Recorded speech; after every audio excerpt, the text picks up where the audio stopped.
الحمد لله رب العالمين الصلاة والسلام على خاتم النبيين وعلى آله وصحبه أجمعين أما بعد فأعوذ بالله من الشيطان الرجيم بسم الله الرحمن الرحيم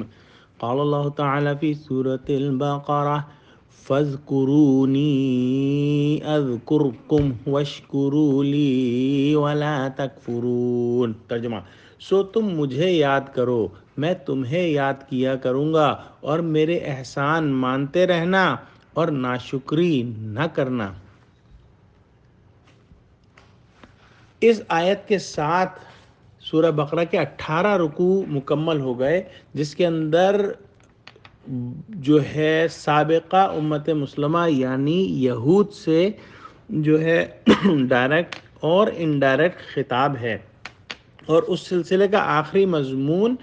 جو کہ تحویل قبلہ ہے وہ بھی یہاں پر ختم ہوا، اور اس کے بعد 22 رکوع جو آئیں گے وہ مسلمانوں سے خطاب ہوگا انشاءاللہ، جو ہم کل شروع کریں گے۔ یہ آیت جو آج ہم پڑھ رہے ہیں، آیت نمبر 152، یہ اللہ سبحانہ و تعالیٰ کی طرف سے ایک بہت بڑا انعام اور بہت بڑی خوشخبری ہے۔ ہم نے پڑھا تھا کہ قرآن جو ہے وہ کلام اللہ ہے، یعنی اللہ سبحانہ و تعالیٰ کا کلام ہے، اور اس آیت کے اندر اللہ سبحانہ و تعالیٰ فرما رہے ہیں کہ تم مجھے یاد کرو میں تمہیں یاد کیا کروں گا۔ کہاں بندہ اور کہاں اللہ، لیکن اللہ سبحانہ و تعالیٰ نے اس قدر بڑی خوشخبری اس آیت کے اندر ہمیں دی ہے کہ اگر ہم اللہ کو یاد کریں تو اللہ بھی ہم کو جو ہے وہ یاد کرے گا۔ یاد کرنا صرف زبان سے ہی یاد کرنا نہیں بلکہ دل سے بھی یاد کرنا ہے، اور فرما برداری اور اطاعت میں لگنا یہ بھی یاد ہے۔ اللہ کے خوف سے گناہوں کو چھوڑ دینا یہ بھی یاد ہے۔ اس سلسلے میں بے حساب جو ہے بے شمار حدیثیں ہیں۔ کچھ کا بیان ہوتا ہے جو حضور صلی اللہ علیہ وسلم نے ارشاد فرمایا، حضرت ابو ہریرہ سے روایت ہے کہ 2 کلمے ایسے ہیں جو زبان پر ہلکے ہیں،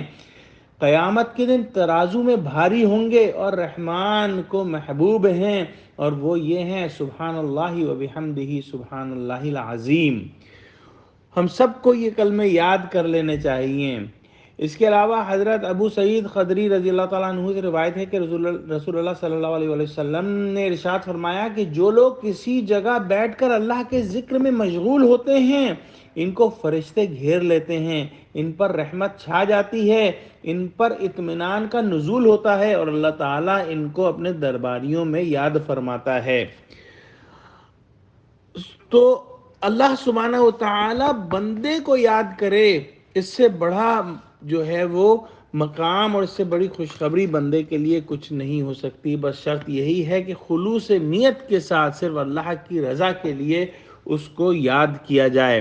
اس کے بعد اللہ سبحانہ تعالیٰ فرماتے ہیں وَاشْكُرُوا لِي، اور میرا شکر ادا کرتے رہو یا میرے احسان مانتے رہو، وَلَا تَكْفُرُونَ، اور ناشکری نہ کرنا۔ ناشکری یہاں پر اگر دیکھا جائے لفظی طور پر ترجمہ کر دیا گیا ہے، لیکن شکر کی ضد کے طور پہ کفر آیا ہے یہاں پر، اور ہم نے پڑھا تھا پہلے کہ کفر جو ہے وہ دل کی گواہی کو چھپا لینا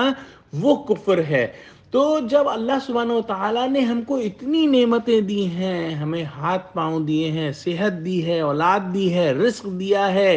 ہمیں جو ہے وہ آنکھیں دی ہیں، کان دیے ہیں،